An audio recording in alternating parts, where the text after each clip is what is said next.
최근에 부쩍 제 귀를 때리는 단어가 있습니다. 가스라이팅입니다.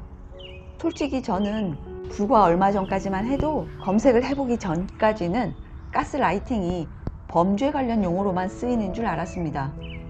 가스라이팅의 의미를 파악하고 나니 의외로 주변에서 다양한 방식으로 가스라이팅이 일어나고 있다는 걸 깨달았습니다. 가깝게 알고 지냈던 지인이 있었습니다.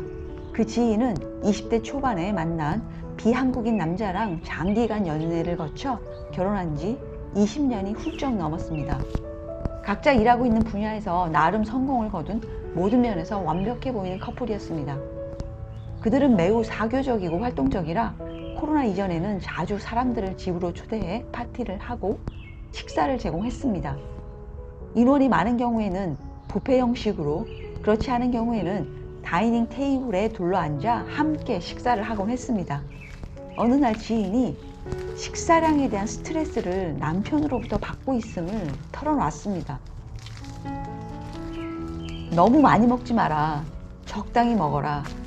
외식할 경우에도 적당히 주문해라. 이것을 어떻게 다 먹으려고 하느냐 등등 매번 핀잔을 준다고 합니다. 문제는 제가 그들과 어울릴 때에도 남편의 잔소리가 눈에 띄게 드러났다는 것입니다. 함께 식사하는 자리가 눈치 보이고 불편할 정도였으니까요. 그래서 되도록이면 남편이 참석하는 자리는 피하려고 했었습니다. 한 번은 그 지인이 내가 멘탈이 약했더라면 진즉에 정신병원에 갔을 거라고 하더군요. 하루는 가볍게 식사하는 자리에서 지인의 남편에게 열받아 한마디 했었습니다. 왜 그렇게 먹는 걸 갖고 뭐라 그러니? 좀 마음 편하게 먹게 내버려 둬라. 그녀는 너무 많이 먹는 경향이 있어. 사랑한다면 먹는 게 문제가 될 게 뭐가 있어. 나는 그녀를 사랑해. 하지만 그것과는 별개로 많이 먹어서 건강에 좋을 것도 없고 좋은 몸매를 유지하기 힘들지 않겠니? 제가 가족도 아니고 제3자로서 개입할 수 있는 것도 한계가 있어 차츰 체념하게 되었습니다. 돌이켜보니 지인의 남편이 했던 것은 가스라이팅이었습니다.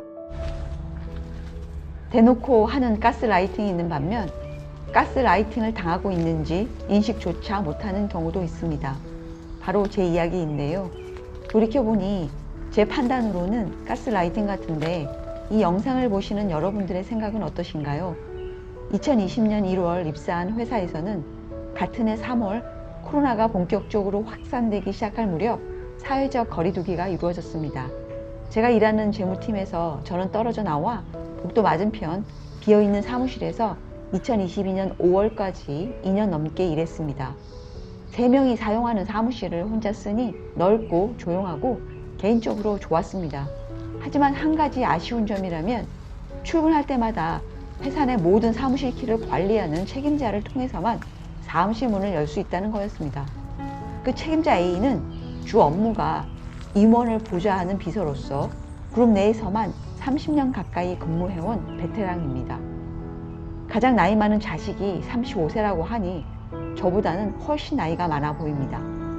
업무적으로나 개인적으로 접점이 거의 없던 A와는 아침마다 열어야 하는 사무실 문을 계기로 친분이 쌓이기 시작했습니다. 그러다가 2021년 하반기가 시작될 즈음부터 A가 은근슬쩍 다른 직원들의 흉을 보기 시작했습니다. 누구누구를 채용한다는데 알고 있었니? 이쪽 경력이 전무한데 왜 뽑으려 할까? 모르면서 아는 척을 하더라니까. 매번 방어적이야.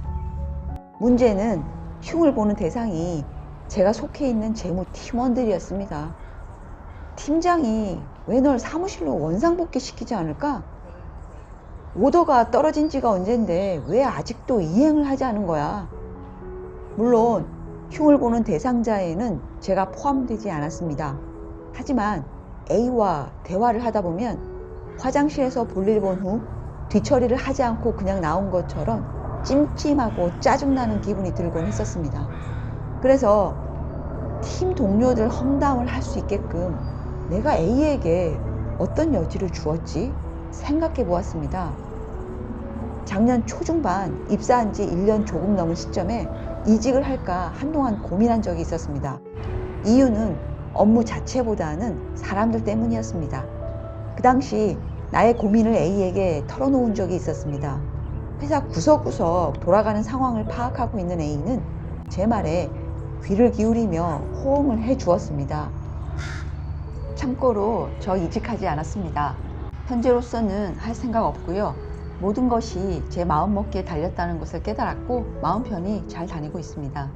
어쨌든 제가 빌미를 제공했다는 면에서 어느 정도 책임에서 자유로울 수는 없겠지만 왜 A는 그렇게까지 우리 팀 험담을 저에게 했는지 의아했습니다.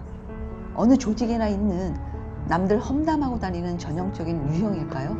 아님 제가 그만둘 거라 확신하고 경계심을 버린 걸까요? 그게 아니라면 A가 내심 원하는 방향으로 흐르게끔 저를 매개체로 이용하려 했던 걸까요? A의 의도가 무엇이었든 간에 한 가지는 명확하게 알 수 있었습니다. 흔한 오피스 가십거리로 치부하기에는 그녀의 코멘트들은 저에게 부정적인 영향을 주었고 한동안 팀과 팀원에 대한 신뢰감을 떨어뜨리게 만들었습니다. 결정적인 건 지속적인 팀원들에 대한 부정적 주입을 통해 나를 팀원들로부터 정신적으로 고립시키려고 했었다는 의구심을 지울 수가 없습니다. 현재는 코로나 이전에 쓰던 원래 사무실로 돌아왔습니다. 덕분에 A를 아침마다 상대해야 하는 밀월 관계가 마침내 끝났습니다. 정말 홀가분했습니다. 지인의 남편과 직장 동료 A는 자신들이 했던 말들이 가스라이팅이라는 것을 인정하지 않을지도 모르겠습니다. 자각조차 못할 수도 있고요. 한국에 있는 제 동생은 저에게 언니는 가스라이팅을 당할 사람이 아닌데 라고 하더군요. 가스라이팅을 당할 것 같은 사람이 따로 있다고 생각하지 않습니다. 어느 누구도 가스라이팅의 희생이 될 수도 반대로 가해자가 될 수도 있다고 생각합니다. 완벽한 인간은 없고 누구나 약점을 갖고 있습니다. 사람들은 자신의 약점을 드러내지 않으려고 합니다. 그 약점이 누군가에게는 무기가 되어 언제든지 자신을 재단하고 상처낼 수 있기 때문입니다.